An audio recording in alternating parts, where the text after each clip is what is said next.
Well, you're never comfortable when you're opposed. Either the old adage, you either run unopposed or scared, and so we're working the system right up until the last day. The other thing is that I don't ever want any voter to think I take it for granted.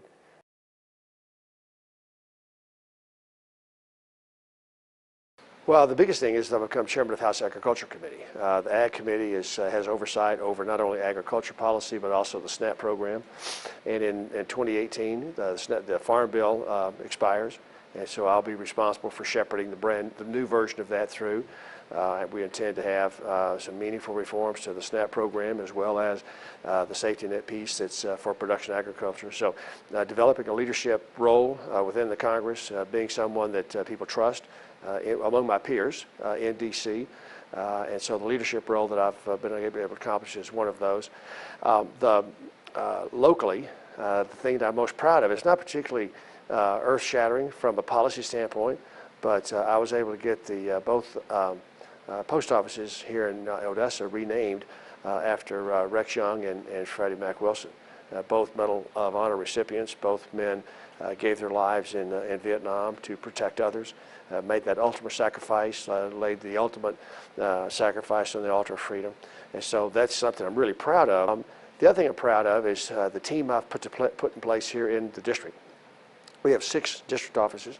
I can't tell you the number of notes and cards and personal comments I get from folks explaining to me just how much better their lives are after having come in contact with somebody on my team. They've got a problem with Social Security, or a problem with VA, or a problem with INS or IRS, whatever. They can call our offices. We go to work for them, and just countless stories of people who, really at their wits' end, so to speak, and they come to our office, and we're able to weigh in on their behalf, not necessarily to get the answer that they've wanted, but get an answer, or to make sure that the executive branch agency is going to work on their behalf. One thing that on national defense, of course, I'm on the Armed Services Committee and the Intelligence Committee. A part of that national defense work, we can't audit the books and records of the Department of Defense. And for a number of years now, I've been pushing on the Department of Defense to create that accounting system that allow it to be auditable and then audited. It's a big job. They spend $600 billion a year. They buy and sell they buy things for the most part around the world. You've got to capture that data and then be able to audit it and make sure that the taxpayers' money is being spent properly. The next 2 years, the big legislative work will be on the Farm Bill, because it'll take 2 years to do it. This will be the first time in a long time that we'll be proposing changes, meaningful changes, both to SNAP as well as the safety net itself. And so the previous 3 farm bills have really left SNAP alone, really hadn't had much to do with that. But this one, we're going to be having them both at the same time, and so that'll make the legislative work perhaps more difficult than it might otherwise have been.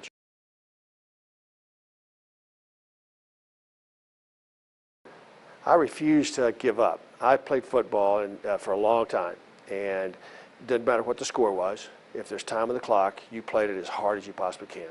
And so I don't know, there's a real disconnect for me between the energy and the crowds and the trappings around a Trump rallies. You're seeing 20,000 people stand in the hot sunshine in Tampa to hear him speak. I'm working as hard as I can. My wife has gone to North Carolina to campaign on his behalf on a Women for Trump trip 2 weeks ago. She's trying to figure out if there's a way for her to get to Pennsylvania next week or to New Mexico. So we're all in trying to defeat Hillary Clinton. And I refuse to be a part of anything that helps elect her President of the United States.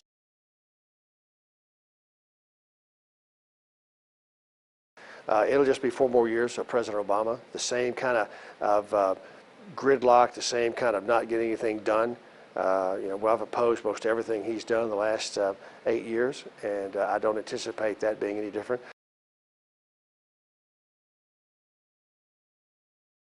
I don't know for sure that we'll be successful, but I know we won't be under her. In 2018, it's always about the next election, right? In 2018, there are 25 Democrats up for re-election in the Senate. The Senate's been the drawback, been the bottleneck so far.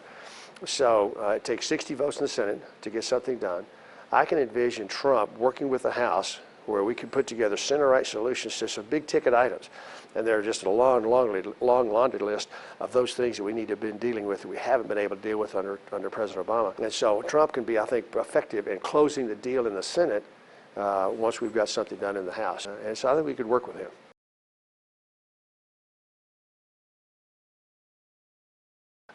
Continue to strengthen our military. Under President Obama's leadership, we have shrunk the military to a size that is, makes no sense whatsoever. When, in addition to radical Islam, you look at China and Russia, North Korea, Iran, a lot of other threats around this world, we've shrunk our military. We've shrunk the total capacity with which we can do things. Now, we've got the capability of doing more than anybody else has ever done in terms of what we can do. It's how much is a big deal, and we've shrunk the how much. And so I'm going to be working hard to try to unwind that shrinkage and start pushing it back out, getting our men and women the tools they need, the compensation they need to be able to compensate them for what we ask them to do, and those tools, and that would be what I would do to fight it.